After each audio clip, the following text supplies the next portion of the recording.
So how do you envision the role of traditional financial institution involved in its responding those technology advancements?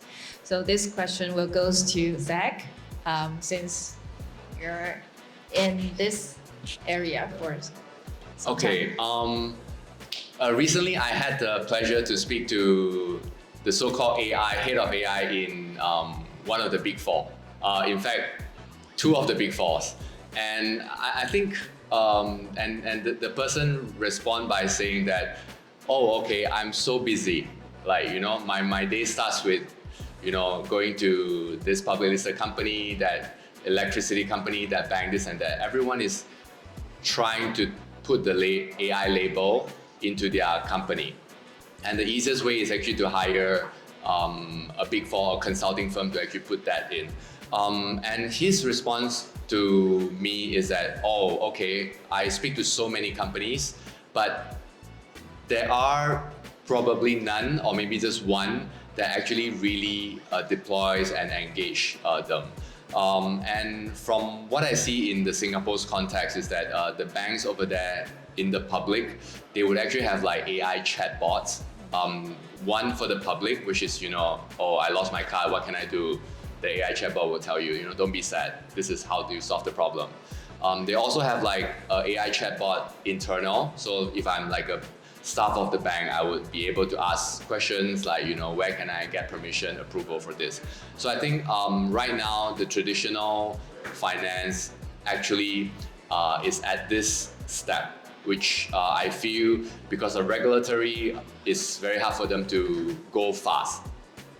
And I think that's a really nice chance for DeFi companies, right? Because we tend to kind of like break the barrier, right? So we try to attempt things really fast. And I do agree with Danny's sentiment that a lot of people get scammed. Back in the days when someone texts me to ask for money, I would call the person and say, hey, is it really you? But today, even if by calling the person, I can't really be sure that's him, right? Even seeing his face doesn't really solve the problem. I think that is a given fact with AI. So it's not like you can change this. So I think it's really depending on how fast we catch that change. Because we are all in crypto. Smart contract 3 years ago might be really cool. You know how to write Solidity, but now everyone writes Solidity. So I think it's also like first mover advantage, which the financial market needs to catch. And I think DeFi companies has really quite a bit of advantage when it comes to speed. Yeah, I totally agree. There are so many regulatory compliance that the traditional financial institution needs to comply. So the DeFi protocol or DeFi developers that would have a lot of advantage to have the AI innovations in their technology. And talking about the security part, so how do you think imagine AI being leveraged to enhance the security of blockchain transaction and data?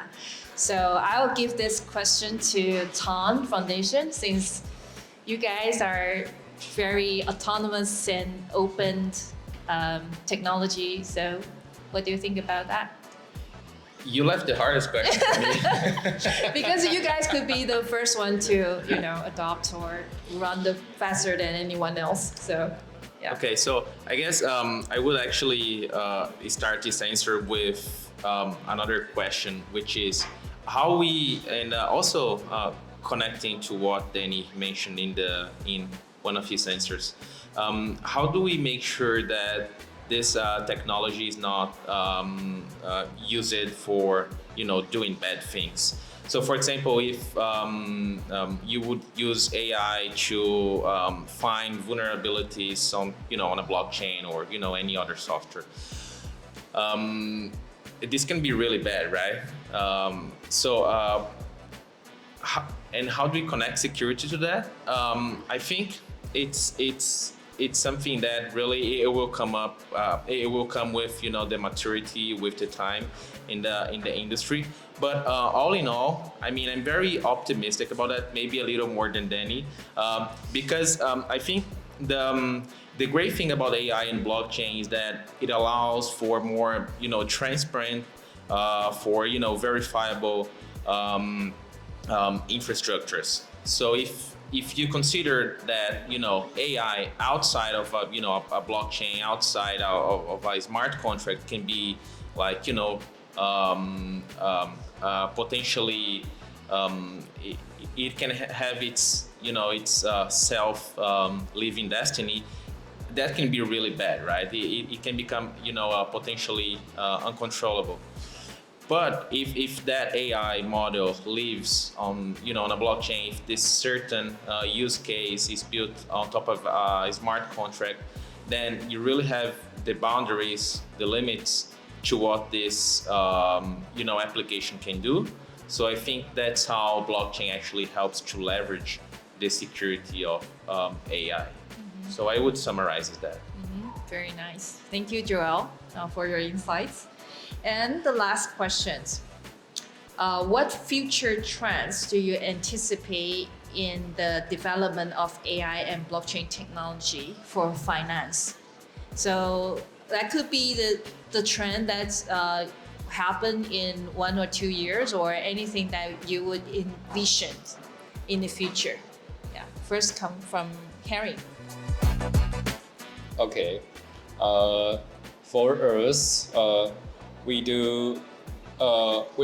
always focus on the verification in credentials or verification in identity. And what we are seeing is the identity verification will be really, really important in the future.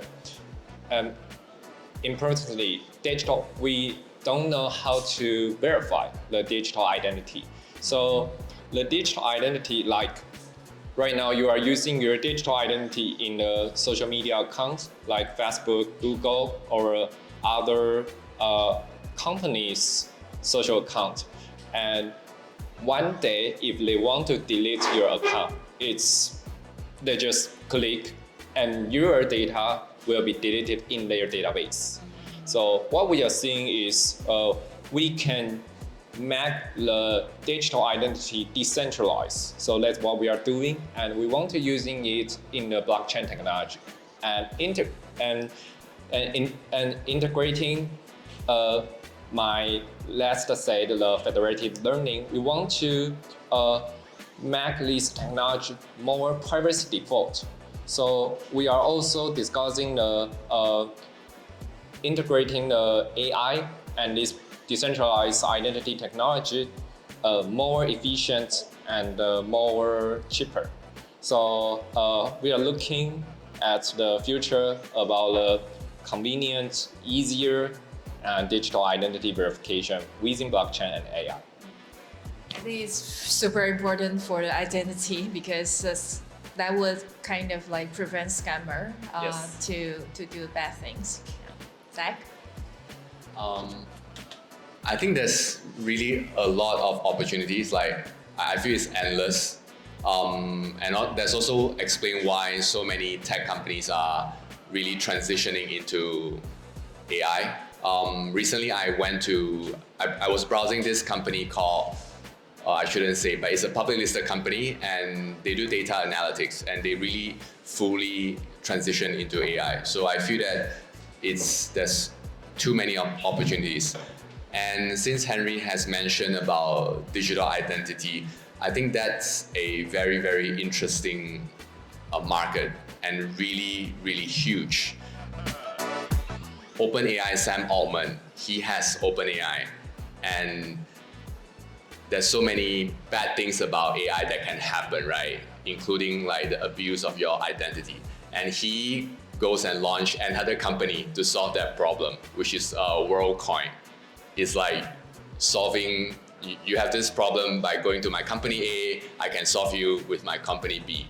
And I think digital identity will be extremely important. And how do you use verifiable algorithm to to kind of like tackle how smart AI can become. I think that is going to be a huge trillion-dollar market. Yeah.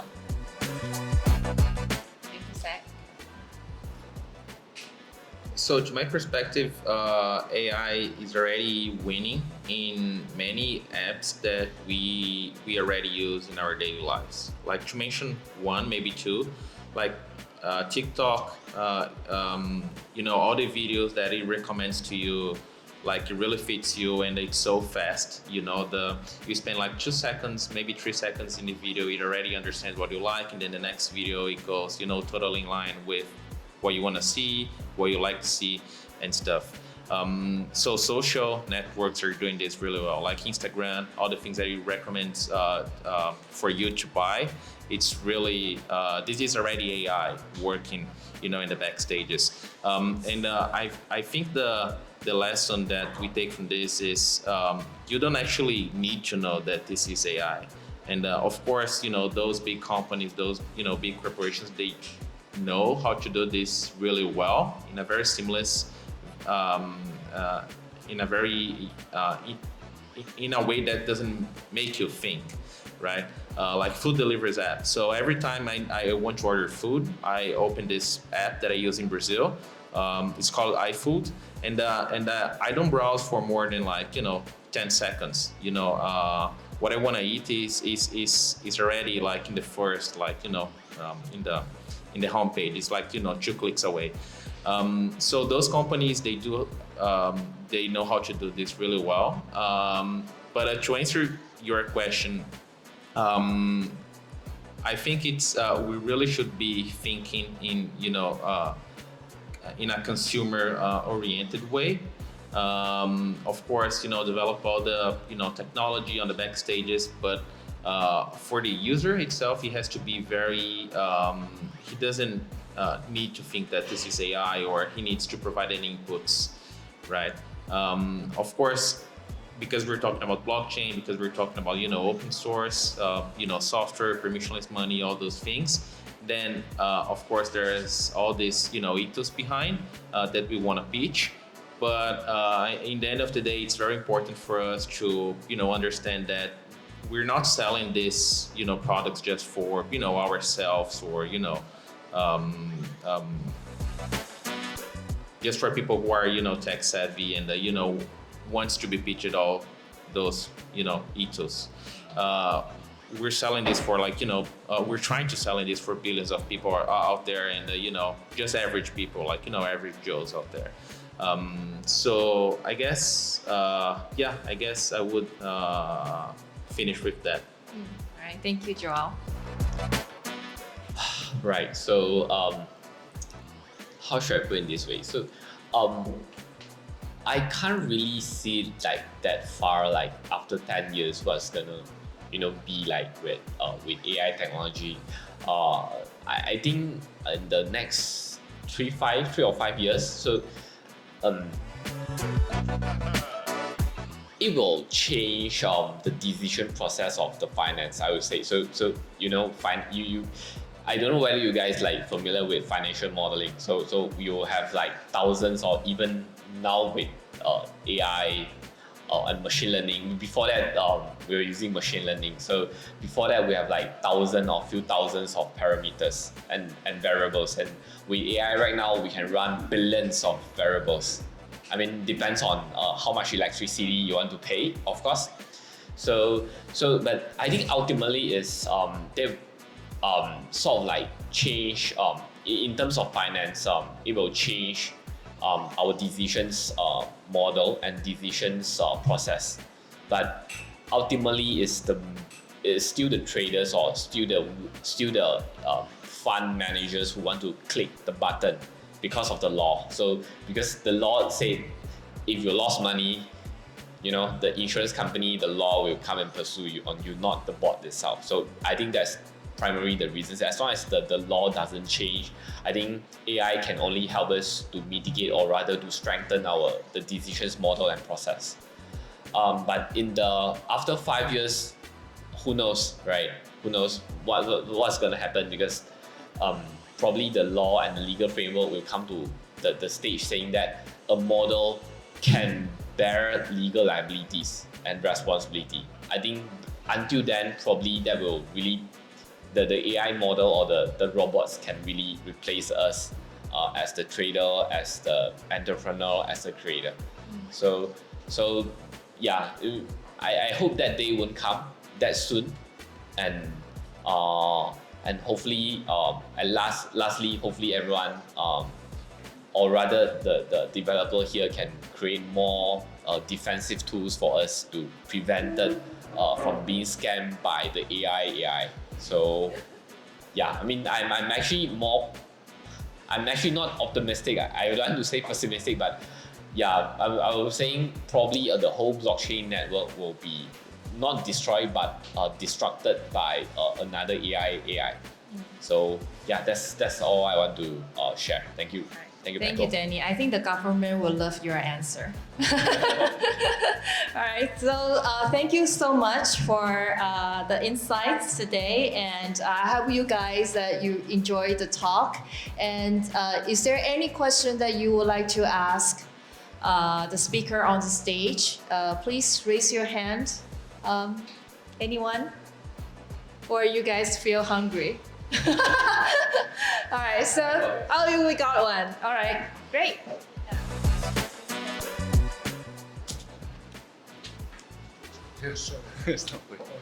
Yeah. Yeah, hi guys. Jordan, I'm from Hashkey OTC, but I'm really just trying to understand a little bit more about the intersection between AI and blockchain over here, because I'm also trying to make my own, I guess, DApp or Web2 app as well. And I struggle to find the balance between, let's say, privacy that is provided by the blockchain, let's say ZK proofs, and also at the same time utilizing AI to leverage on, let's say, personal human data, such as recordings of your audio, right? I'm trying to build, for example, like a CCTV, something like a recorder, but using audio. So it records your entire day and then tells you the next morning. But I fail to see that, by providing all of that information, to, let's say, servers of OpenAI, maybe blockchain can help to alleviate some of that, I guess, awkwardness between the technologies. Yeah. I wonder what are your thoughts on that? All right. Great thoughts. So anyone would have the insights to the question? Harry? Or Harry? Yeah, it is very good question, and for our experience, and there are lots of data, and it is exposed to other bigger companies and other controllers, and the problem is what you want to what is legally binding to the government, and you want to protect. So that's why we want to use blockchain. For governments, like the ID card, the healthcare card, the mobile driver license, and that is very important to others. For us, we need to live in this social network, social society. And so we want to help them to protect this record first. And importantly, the data need to be recognized by the authorities, like the top governments, the top governments. They can say which is legally qualified to our nation. So that's what we want to do. And yes, we know right now, currently, if you want to buy a fake ID card, you can buy in a dark website, and maybe just $100 to $200 you can buy one. So we want to help the government, or we want to solve this privacy issue first from the nation's level. Yeah. So regarding the audio's recording, and what do you think about the privacy part? Yeah. So this is another problem about you need to recognize the audios and voice, and you need to use AI, maybe CV computer visions technology. And for this problem, I will say we cannot prevent, we cannot if we don't use this technology, or the technology will be in your lives. And for this side, the government or so we will encourage the government or the enterprise to do this private technology.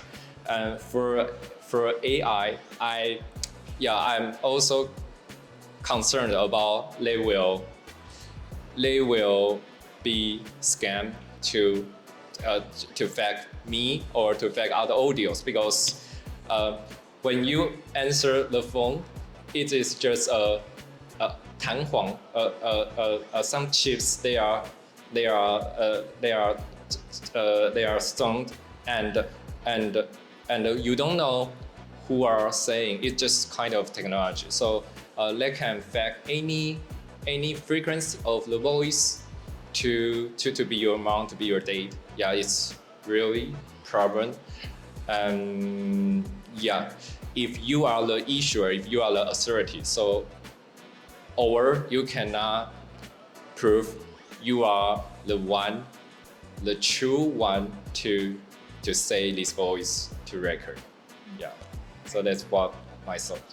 Yeah. Before I answer your questions, may I know what kind of privacies are you talking about? Like, because I mean, as from the legal perspective, so privacy has, first of privacy, we means that I don't want anyone to know about my data.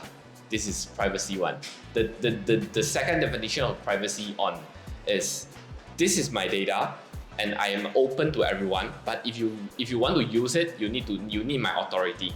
So which one are you referring to?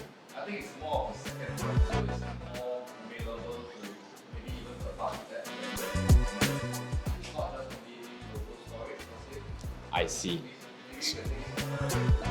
All right. So I mean, the short answer is I think on the second part, you don't really need AI. You can just leverage on the current blockchain technology. The NFT, to be fair, the ERC 4223 and the 5447 is, I think, can sort of like solving your current issues, because you can the NFT can actually record what kind of data you had on chain. So when whoever wants to purchase the data from you, so they need to pay you through the on-chain, and then the data, the so-called payee will need to pay the money through your wallet to activate that so-called authorizations.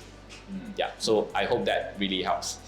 Yeah, I think the blockchain is to be invented to offer you or allow you to own your data. So yeah, take the advantage of the blockchain technology. If you are talking about number one is the scenario number one, then probably AI will technology will shall kick in. Yeah. All right. Thank you so much for the questions. Okay, so you guys can always ask questions after the panel. So just come to speak to the speaker. And also the last thing is that scan this QR code to join the XBlockchain Telegram group. We will show the pictures, and also the next gathering date would be in that group. So join the group if you want to keep connected to the speakers and also other participants for the event. Thank you so much. Enjoy the meetup and the food. Thank you. Thank you.